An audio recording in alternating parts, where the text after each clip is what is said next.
Hello, everyone. Welcome to Wealthy Life, a channel for your personal growth, awakening, and financial wisdom.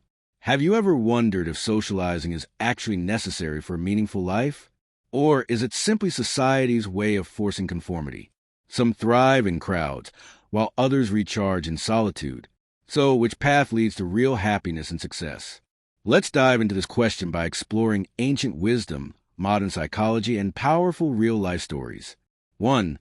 The human design, wired to connect? From an evolutionary standpoint, humans are inherently social beings. In prehistoric times, isolation meant death. Survival required tribes. Collaboration meant food, protection, and shelter. Fast forward to today. While we're no longer fighting off saber-toothed tigers, our brain still craves connection. Neuroscientist Matthew Lieberman in Social, Why Our Brains Are Wired to Connect, argues that our need to belong is just as fundamental as food and water. Our brain's default mode? Thinking about people. The opposite of loneliness is not company. It is intimacy. By Richard Bach. 2. The Einstein Paradox. A Genius in Isolation.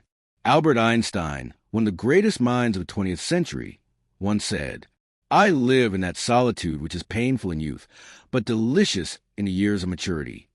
He was known to avoid large gatherings and preferred long walks alone to think. Yet, he maintained deep, meaningful connections with select individuals, especially his longtime friend Michel Besso. This paradox reveals a key truth.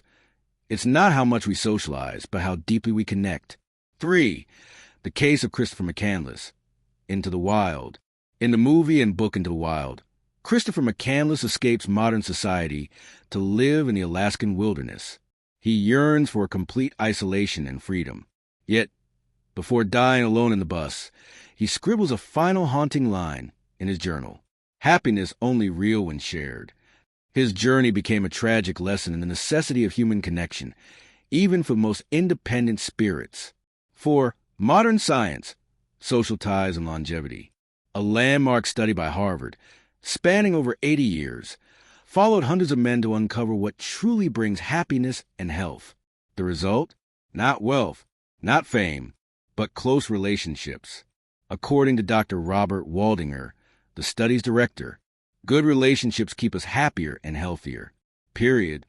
And it's not about the number of friends, but the quality of those relationships. Even just one or two strong bonds can be life-transforming. 5. The Power of Selective Socializing. Introverts often feel pressure to be more outgoing, but that's unnecessary. In fact, many successful figures like Bill Gates, J.K. Rowling, and Elon Musk are self-professed introverts who focus on deep, intentional social interactions over constant mingling. Rowling wrote the first Harry Potter book while living in near poverty, mostly isolated. Yet, she built a world that connected millions. She didn't avoid people. She simply connected through purpose, not small talk. 6. The Flip Side, Toxic Socializing. More isn't always better. Think about this. Have you ever left a party or networking event feeling drained, fake, or invisible? That's the cost of forced connection. Socializing becomes harmful when you suppress your true self to fit in. You're constantly in performative mode. You're surrounded by energy drainers. There's zero correlation between being the best talker and having the best ideas. 7. What about digital connections? Social media promises connection, but often delivers comparison and loneliness. You may have hundreds of friends online, yet feel profoundly disconnected in real life. According to a 2021 study by the University of Pennsylvania, reducing social media use to 30 minutes per day significantly lowered levels of anxiety and depression. Online interaction is not a substitute for real emotional connection. Virtual likes don't equal emotional support. So, is socializing necessary? Yes, but not in the way we've been taught. We don't need constant interaction or a giant circle of friends. What we need is emotional safety, mutual understanding, connection that energizes, not drains.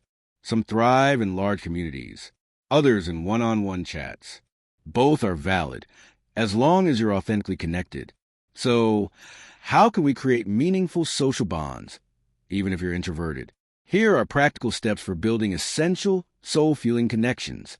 Quality over quantity. Focus on 2 to 3 people who truly see you.